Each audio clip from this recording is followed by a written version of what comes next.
Saint-Esprit. Le Seigneur soit avec vous. Bonjour. Bienvenue à cette célébration. Je suis content qu'on prenne le temps de prier ensemble, de vivre l'Eucharistie. Et c'est vrai qu'aujourd'hui, on va parler d'un sujet sérieux. On va nous parler de notre espérance en la résurrection. On va se faire dire que nous croyons que la vie ne n'arrête pas avec la mort. Dieu nous a appris une vie éternelle. Et à chaque fois qu'on vient prier, comme on le fait là, je suis en train de nourrir ma vie qui va me servir pendant combien de temps? Pour l'éternité. Alors pendant cette célébration, on est venu rencontrer celui qui va nous accompagner pour toujours. Je vous invite à vous asseoir.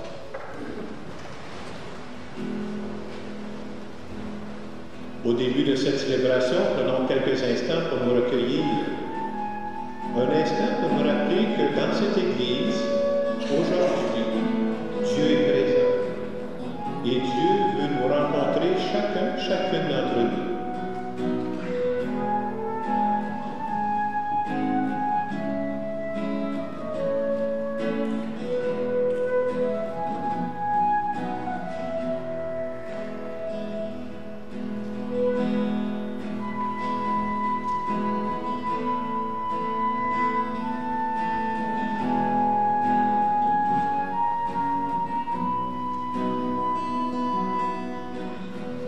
Seigneur Jésus, tu nous dis aujourd'hui que notre vie a une dimension sacrée.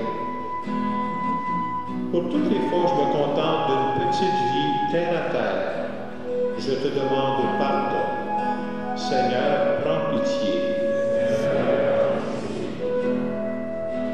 Seigneur Jésus, tu nous invites à investir dans du durable. Pour toutes les fois où je ne pense qu'au seul moment présent, je te demande pardon. Ô Christ, prends pitié. Seigneur Jésus, tu nous dis que nous sommes faits pour vivre pour l'éternité.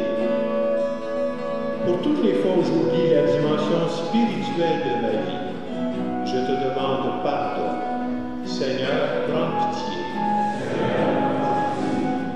Que ce Dieu qui nous aime et qui nous accompagne, qui nous bénisse, le Père, le Fils et le Saint-Esprit. Amen. On peut se lever pour chanter le gloire à Dieu.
Prions le Seigneur.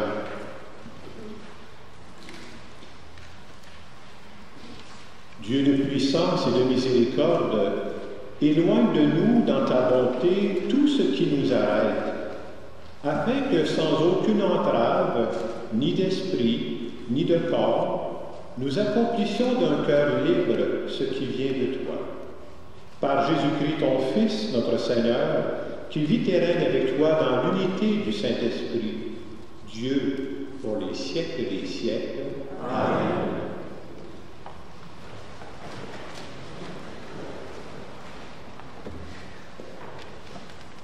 Lecture du deuxième livre des martyrs d'Israël. En ces jours-là, 7 frères avaient été arrêtés avec leur mère.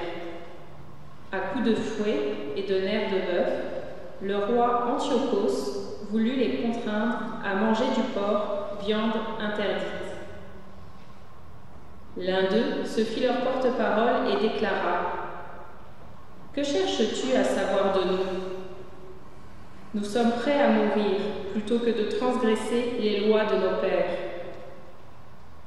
Le deuxième frère lui dit, au moment de rendre le dernier soupir : « Tu es un scélérat, toi qui nous arraches à cette vie présente, mais puisque nous mourrons par fidélité à ces lois, le roi du monde nous ressuscitera pour une vie éternelle. » Après cela, le troisième fut mis à la torture. Il tendit la langue aussitôt qu'on le lui ordonna, et il présenta les mains avec intrépidité, en déclarant avec noblesse : « C'est du ciel que je tiens ces membres, mais à cause de ces lois, je les méprise, et c'est par lui que j'espère les retrouver. » Le roi et sa suite furent frappés de la grandeur d'âme de ce jeune homme qui comptait pour rien les souffrances. Lorsque celui-ci fut mort, le quatrième frère fut soumis au même sévice. Sur le point d'expirer, il parla ainsi : « Mieux vaut mourir par la main des hommes quand on attend la résurrection promise par Dieu, tandis que toi, tu ne connaîtras pas la résurrection pour la vie. » Parole du Seigneur. Visage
Frères, que notre Seigneur Jésus-Christ lui-même et Dieu notre Père qui nous a aimés et nous a pour toujours donné réconfort et bonne espérance par sa grâce, réconforte vos cœurs et les affermisse en tout ce que vous pouvez faire et dire de bien. Priez aussi pour nous, frères, afin que la parole du Seigneur poursuive sa course et que partout on lui rende gloire comme chez vous. Priez pour que nous échappions aux gens pervers et mauvais, car tout le monde n'a pas la foi. Le Seigneur, lui, est fidèle. Il vous affermira et vous protégera du mal. Et, dans le Seigneur, nous avons toute confiance en vous. Vous faites et continuerez à faire ce que nous vous ordonnons. Que le Seigneur conduise vos cœurs dans l'amour de Dieu et l'endurance du Christ. Parole du Seigneur.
Le Seigneur soit avec vous. Évangile de Jésus-Christ selon saint Luc.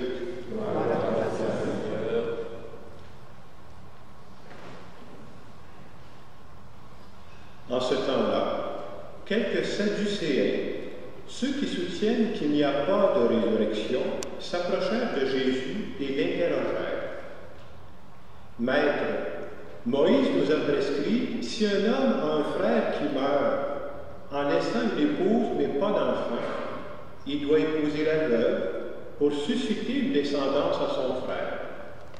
Or, il y avait 7 frères. Le premier se maria et mourut sans enfant. De même le deuxième, puis le troisième épousèrent la veuve, et ainsi tous les 7. Ils moururent sans laisser d'enfant. Finalement, la femme mourut aussi. Eh bien, à la résurrection, cette femme-là, duquel d'entre eux sera-t-elle l'épouse, puisque les 7 l'ont eue pour épouse? Jésus leur répondit, les enfants de ce monde prennent femme et mari, mais ceux qui ont été jugés dignes d'avoir part au monde à venir et à la résurrection d'entre les morts, ne prennent ni femme ni mari, car ils ne peuvent plus mourir. Ils sont semblables aux anges. Ils sont enfants de Dieu et enfants de la résurrection. Que les morts ressuscitent, Moïse lui-même le fait comprendre dans le récit du buisson ardent, quand il appelle le Seigneur le Dieu d'Abraham, Dieu d'Isaac, Dieu de Jacob. Il n'est pas le Dieu des morts, mais des vivants. Tous, en effet, vivent pour lui. Acclamons la parole de Dieu.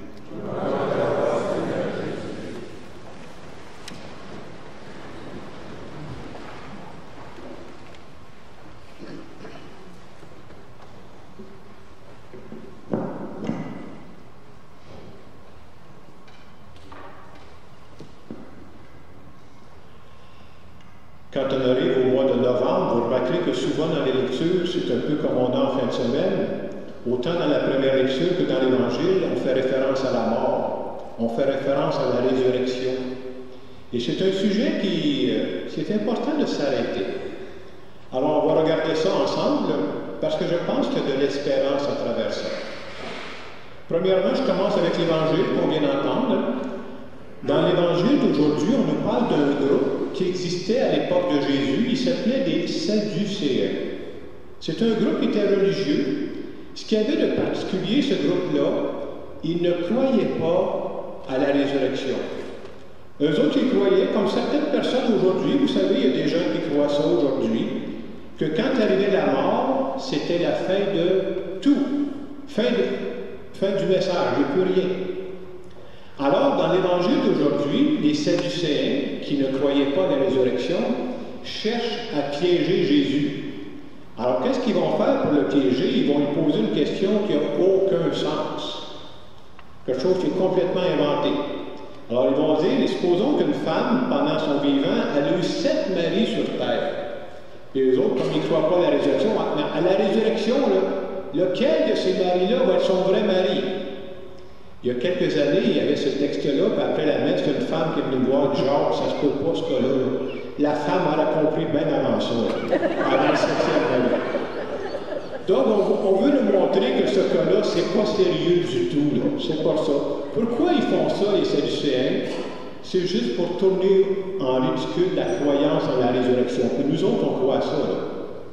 Alors, c'est important de s'arrêter pour savoir, nous, quel est le sens? Et en fin de semaine, je pense de s'arrêter, c'est une question sérieuse, pas reposante, mais sérieuse. Quel est pour nous le sens de la mort? Et c'est quoi notre espérance en la résurrection?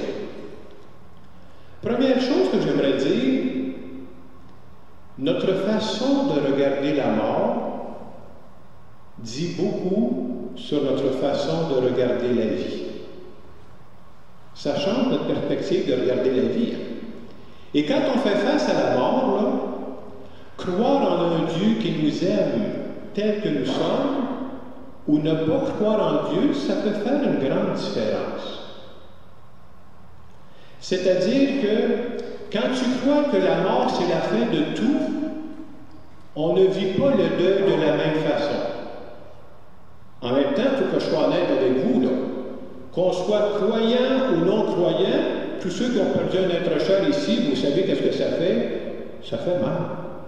Et moi, je ne suis pas ici pour vous dire le contraire, là. Hey, perdre un être cher, ça fait très mal. C'est pas faire poquer son auto, là. C'est beaucoup plus que ça. Et quand on est triste et qu'on perd un être cher, vous savez ce que ça veut dire? Ça veut dire qu'on est attaché à cette personne-là et que la personne nous manque. Je dirais que quand ça nous arrive, c'est signe qu'on est en bonne santé. Vous savez, comme curé, je fais souvent des funérailles, j'en faisais encore ce matin. Et ce que je trouve le plus difficile pour les personnes, c'est que quand je rencontre des gens pour préparer les funérailles, et que la personne devant moi, apparemment, ça lui fait rien. Oh, que j'ai peur dans ce temps-là. Vous savez pourquoi? Ça va rebondir en 6 mois, ça, cette affaire-là. On peut se couper de nos émotions, hein? Mais c'est ça. Et on veut nous dire que pour nous, les croyants, il y a quand même une différence. C'est quoi la différence? Je dirais que quand on perd un être cher, il y a 2 choses. Il y a l'être cher qu'on perd, et il y a nous. Grâce à notre espérance, ce que je crois, quand je perds un être cher, la personne qui est décédée, moi je pense qu'à l'étape où elle est rendue, elle n'a plus de problème. Elle n'a plus de problème de santé. Je crois qu'elle est délivrée de tout ça. C'est important de se dire ça. D'autres, on croit là, que cette personne-là est complètement libérée. Oui, mais c'est quoi notre tristesse d'abord? Notre tristesse, c'est plutôt nous. C'est nous qui avons envie d'un détachement. Et c'est vrai que c'est un vrai détachement, là. C'est nous qui avons envie le manque de la personne. Alors ça, c'est important de se dire ça. L'autre aspect que j'aimerais dire aussi, c'est que nous croyons, nous, que la mort, c'est pas la fin de tout. C'est-à-dire que quand la mort arrive, nous, on pense que notre vie bascule dans une autre dimension. Un jour, notre cœur va arrêter de battre. Mais ça ne sera pas la fin de nous. On va continuer de vivre dans une autre dimension. Et nous autres, on est créés à l'image de Dieu, Dieu qui est éternel. C'est pour ça qu'on porte en nous ce souci d'éternité, ce désir d'éternité. Et parfois, on perd ça de vue parce qu'on se fait prendre, moi comme vous, là, on vit dans ce monde-là, puis on s'imagine que toute la vie, c'est ce qu'on est en train de vivre. Là. Juste pour vous donner des proportions. Si jamais ça va bien dans ma vie, moi ça peut arriver parce que je prends de la multivitamine, peut-être que je vais vivre 100 ans. Il y a de avoir des sceptiques dans la salle, et ça peut d'un jour, je vis 100 ans. Et vous savez, 100 ans, par rapport à l'éternité, c'est des pinottes. Hey, 100 ans, alors que dans l'éternité, je vis pendant des milliards d'années, parce que le temps ne compte plus. Voyez-vous la disproportion? Et parfois, on se fait prendre, nous autres, comme si toute notre vie, c'était ici sur la terre. Là. C'est beaucoup plus que ça. Même pour les gens qui ont des grands succès sur la terre, si jamais vous avez des grands succès, là, sur des trophées, votre nom va être écrit. Il y a même des gens sur des édifices, leur nom est écrit. Là. Mais même ces gens-là qui reçoivent des grandes gloires sur la terre, ils se disent, mais semble que la vie, ça doit être plus que ça. La vie, c'est plus que se lever le matin pour aller travailler, faire de l'argent, revenir le soir chez vous, écouter un peu de télévision, qu'au bout de quelques années, tu prends ta retraite. Nous, on croit que la vie, c'est beaucoup plus que ça. Il y a à l'intérieur de nous ce désir, quand on n'étouffe pas, là, un désir d'éternité. Et ce n'est pas un hasard si on a ce désir-là. Vous savez pourquoi on l'a? C'est Dieu qui a mis ça. Pour nous rappeler qu'on est fait beaucoup plus que ce qu'on vit présentement. C'est important ce qu'on vit présentement, mais ça va déboucher sur autre chose. Naturellement, la mort nous fait peur. Vous savez pourquoi ça nous fait peur? Premièrement, à cause de l'inconnu. Hein? Comment ça se passe dans les détails? Des fois, les gens me demandent ça. Je suis comme vous, je ne sais pas les détails, mais j'ai l'espérance qu'il y a une vie après ça, par exemple. Pourquoi le fait de croire en Jésus-Christ, ça peut nous aider à dépasser la peur qu'on a de la mort? Parce que nous croyons en un Dieu qui nous aime. Un Dieu qui nous aime d'une façon inconditionnelle. On croit en un Dieu qui nous connaît, puis il veut notre bien. On croit en un Dieu qui nous a promis qu'il serait toujours avec nous, même à l'heure de notre mort. Il va être présent. Nous croyons à un Dieu qui nous a promis la vie en abondance. Et souvent, vous savez, quand les gens décèdent, on dit « Ah, il faut quitter sa maison ». En réalité, si on était en ligne avec notre foi, on devrait dire « Je ne quitte pas ma maison quand je meurs. Je rentre à la maison. » Parce que comme dit Saint Paul, nous sommes citoyens de la terre et nous sommes citoyens des cieux. Et on oublie souvent cette partie-là parce qu'on se fait prendre. Je vous donne, j'essaie de penser un exemple pour illustrer ce que je vais vous dire. C'est pas vrai ce que je vais vous dire, c'est inventé, mais je vais le comparer. Si je vous disais que l'été prochain, j'ai décidé que je vais passer 3 semaines de vacances en Gaspésie. Et ce que j'ai fait pour passer mes vacances en Gaspésie, j'ai réservé un motel. Imaginez-vous que l'été prochain, je me ramasse dans le motel en Gaspésie pour passer mes vacances. Puis après une semaine, je vais dire « Hey, ça m'intéresse tellement que le motel, je pense que je vais l'agrandir un peu. Je vais renouveler la cuisine dans le motel pour que ça soit encore plus agréable. J'espère que quelqu'un va me réveiller et va dire « Yo, Jacques, t'es juste ici de passage, toi là, c'est pas ta demeure permanente, là. C'est un motel, ça là. Investis pas de l'argent là-dedans. » C'est pour vous dire que parfois, on peut facilement se faire prendre en disant que ce que je vis sur terre, c'est ma demeure permanente. Ben non. Moi, je suis fait pour l'éternité. Je suis un citoyen des cieux. Et ça nous rappelle dans ce moment-là, oui, il faut s'occuper des choses de la terre, mais j'espère que je ne perds pas de vue ce qui est durable. Et qu'est-ce qu'il y a de durable? Ce sont les relations qu'on développe entre nous. Ça va nous suivre pour tout le temps. Relation d'amour, relation d'amitié, relation avec Dieu. Je vais passer l'éternité avec Dieu. Et quand on croit à ça, tu dis, investissons dans ce qui traverse le temps. J'aime souvent dire que croire à la résurrection, c'est justement de choisir d'investir sur le long terme. On dit souvent que les plus mauvaises décisions qu'on prend dans la vie, vous savez, c'est quand? C'est quand je prends une décision à court terme, puis je me bloque l'avenir. Mais c'est exactement ce que je ne veux pas faire avec ma vie. Ça veut dire quoi investir sur le long terme pour nous présentement? Une des questions qu'on pourrait se poser, dans 2 ans d'ici, dans 5 ans d'ici, est-ce que je vais être fier des décisions que je prends présentement? J'irai même plus loin. Quand je vais me retrouver dans la vie éternelle, parce que moi j'espère aller dans la vie éternelle, est-ce que je vais être fier des décisions que je suis en train de prendre présentement? Si oui, ça montre que j'ai compris que je suis un citoyen de la terre, mais que je suis aussi un citoyen du ciel. Alors, à travers notre célébration, on vient rencontrer le Dieu. Pendant combien de temps je vais rencontrer ce Dieu-là? Pour toujours. Il va toujours m'accompagner, c'est ce qu'on croit. Alors, en terminant cette homélie, je veux simplement faire une petite prière à notre nom à tous.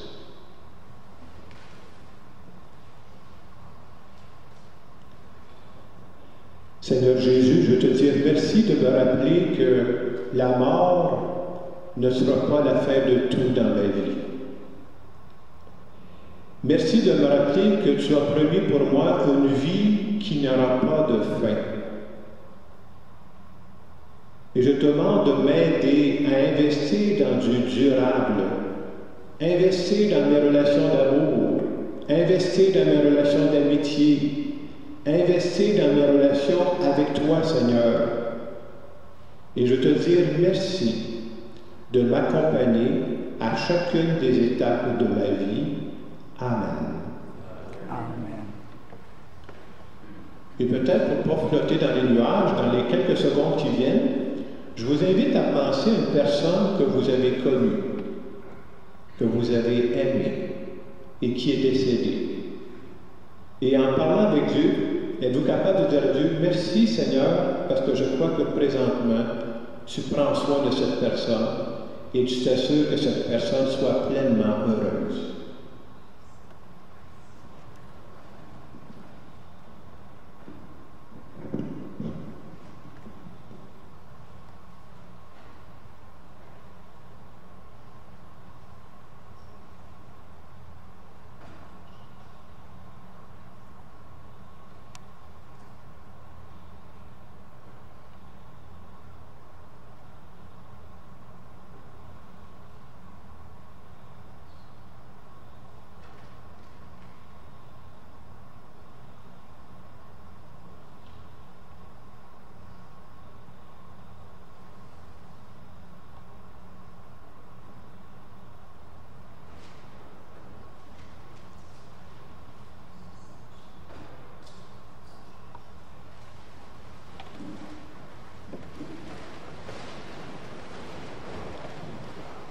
Nous allons maintenant redire notre foi, et comme on le fait chaque semaine, pour porter attention d'une façon spéciale, nous allons dire que nous croyons à la vie éternelle et que nous croyons à la résurrection.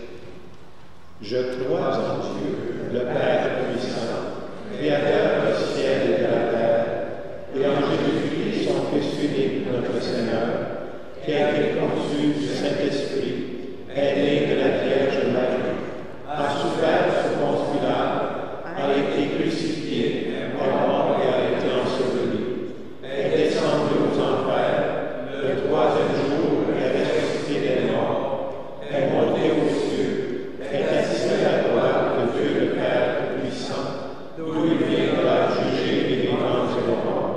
Je crois en l'Esprit Saint, à la Sainte Église catholique, à la communion des saints, à la rémission des péchés, à la résurrection de la chair, à la vie éternelle. Amen.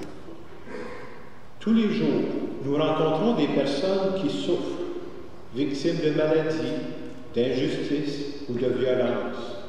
Que notre prière, adressée avec confiance au Seigneur de la vie, soit exaucée. Seigneur le vivant, exauce-nous.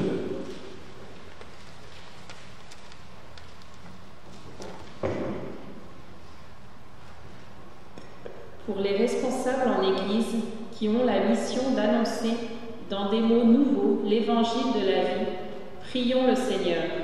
Seigneur le vivant, exauce-nous. Pour tout. Pour que tous les baptisés aient l'audace de témoigner de leur foi en la résurrection, prions le Seigneur. Seigneur le vivant,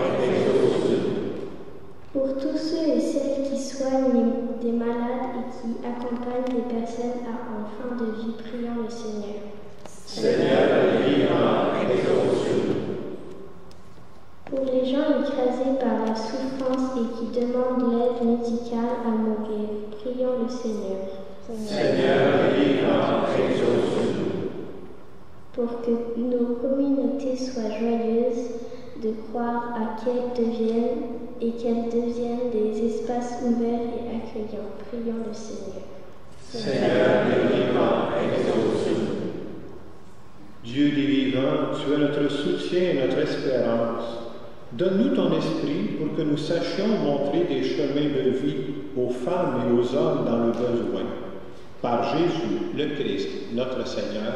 Amen.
Alléluia.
Toi qui es la source de toute sainteté, Dieu notre Père, nous voici rassemblés devant toi.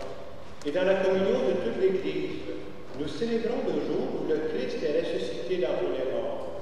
Par lui que tu sois élevé à ta droite, nous te prions. Sanctifie ces offrandes en répandant sur elles de ton esprit, qu'elles deviennent pour nous le corps et le sang de Jésus le Christ, notre Seigneur. Au moment d'être livré, il entrait librement dans sa passion, il prit le pain. Il rendit grâce, il le rompit. Il le donna à ses disciples en disant, prenez et mangez-en tous. Ceci est mon corps livré pour vous.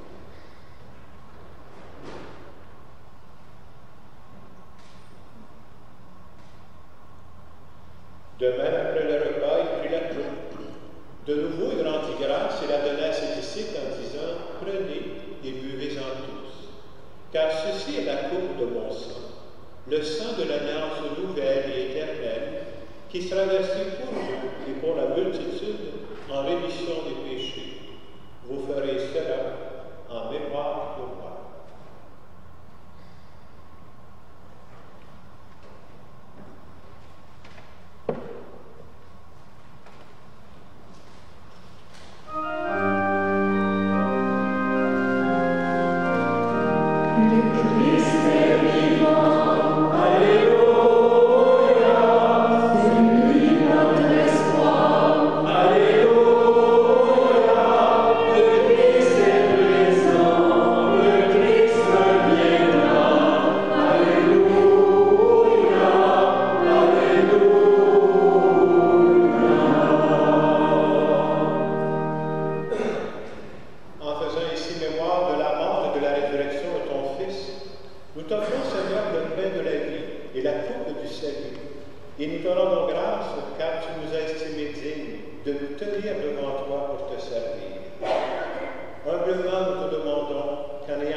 Souviens-toi aussi de nos frères et sœurs qui se sont endormis dans l'espérance de la résurrection.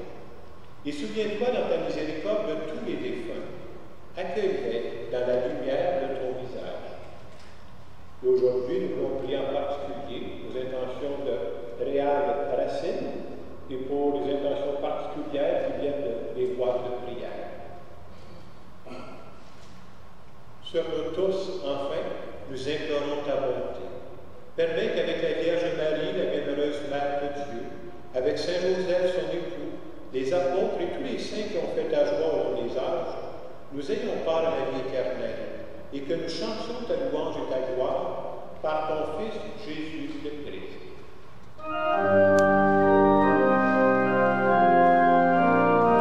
Louange au Seigneur, Alléluia.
Délivre-nous de tout mal, Seigneur, et donne la Soutenus par ta miséricorde, nous serons libérés de tout péché, à l'abri de toute épreuve, nous qui attendons que se réalise cette bienheureuse espérance, l'avènement de Jésus-Christ, notre Sauveur.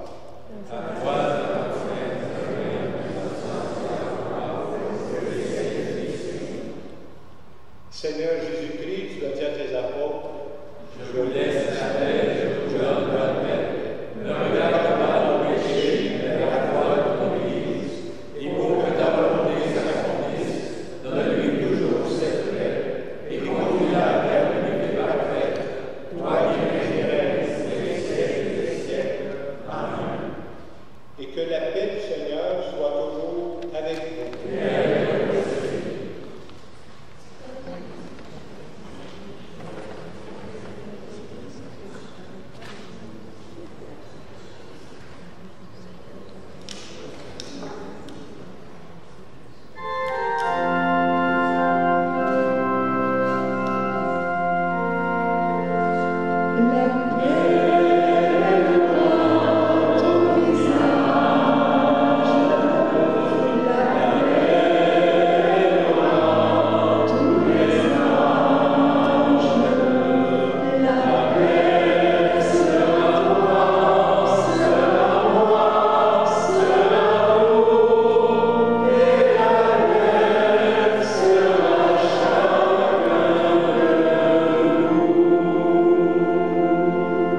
personnes qui nous ont permis de vivre cette célébration. Vous savez, ça prend des gens qui acceptent de servir, des gens qui acceptent de faire de la lecture, des gens qui acceptent de chanter, de faire de la musique. On pourra applaudir toutes ces personnes.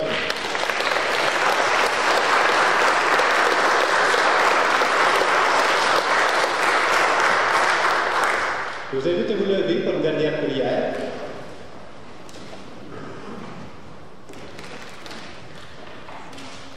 Fortifié par le don très saint que tu nous fais, Seigneur, nous te rendons grâce et nous implorons ta bonté. Que par le don de ton esprit, ceux qui ont reçu la force d'en haut aient la grâce de persévérer dans la droiture. Par le Christ, notre Seigneur. Amen. Prenons quelques secondes pour nous recueillir. Tu nous as rappelé ce matin, cet après-midi, Seigneur, que tu ne nous as pas donné la vie pour quelques années. Tu nous as donné la vie pour l'éternité. Merci de nous accompagner à chacune de nos étapes et nous te demandons de nous bénir. Au nom du Père et du Fils et du Saint-Esprit. Amen. Allez dans la paix du Christ. Bonne semaine.